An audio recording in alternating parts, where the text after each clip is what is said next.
নমস্কার। Centralise admission portal থেকে যারা অ্যাডমিশন নিয়েছিলেন এবং সেই অ্যাডমিশন কোনো কারণবশত ক্যান্সেল করেছেন অন্য কোনো কোর্সে ভর্তি হওয়ার জন্য বা অন্য কোনো কারণে, তাদের প্রত্যেকেরই একটা কমন প্রশ্ন, আমি যে টাকাটা পেমেন্ট করেছি সেই টাকার ক্যান্সেল যে করেছি তার রসিদ তো চলে এসছে, তো আমার ব্যাঙ্ক অ্যাকাউন্টে সেই টাকাটা কবে ফেরত আসবে।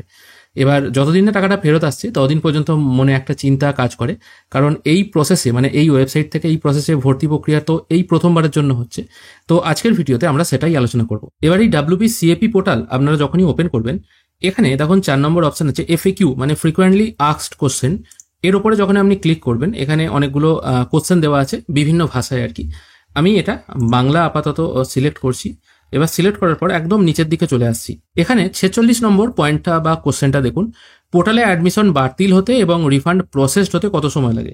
এখানে মেনশন করা আছে দেখুন, পোর্টালে অ্যাডমিশন শেষবার নোটিফাইড হওয়া এবং তদনুযায়ী অ্যাডমিশন শেষ হওয়া পর্যন্ত সময় লাগে।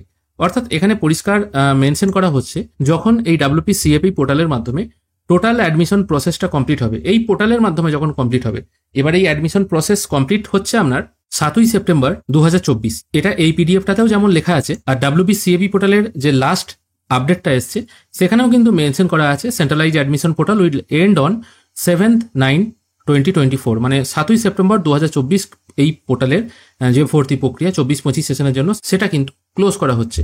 এবার এই প্রক্রিয়া শেষ হওয়ার পর তারপর কিন্তু আপনার ব্যাংক অ্যাকাউন্টে টাকাটা রিফান্ড আসবে। এবং তার থেকেও বড় কথা, আপনারা যারা সেকেন্ড রাউন্ডে অ্যাডমিশন নিয়েছেন এবং যেখানে আপনাদের ভর্তি ফি হয়তো কম লেগেছে, প্রথম রাউন্ডে যখন আপনারা অ্যাডমিশন নিয়েছিলেন সেখানে হয়তো অনেক টাকা বেশি লেগেছিল, কিন্তু সেকেন্ড রাউন্ডে মানে মপ আপ রাউন্ডে আপনারা যখন ভর্তি হয়েছেন সেখানে হয়তো কম লেগেছে।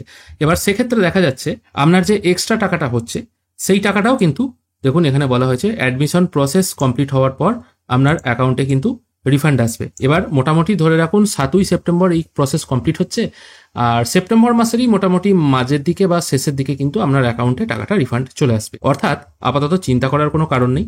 নির্দিষ্ট সময়ে আপনার ব্যাংক অ্যাকাউন্টটা চেক করবেন, মেসেজ যদি না আসে পাসবইটা আপডেট করে দেখবেন সেপ্টেম্বর মাসের শেষ নাগাদ, তাহলে কিন্তু আপনারা যে টাকাটা ফেরত এসেছে সেটা বুঝতে পারবেন।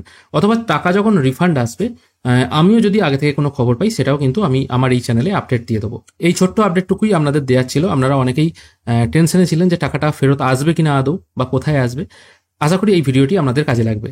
আজকের ভিডিও এখানেই শেষ করছি। ধন্যবাদ।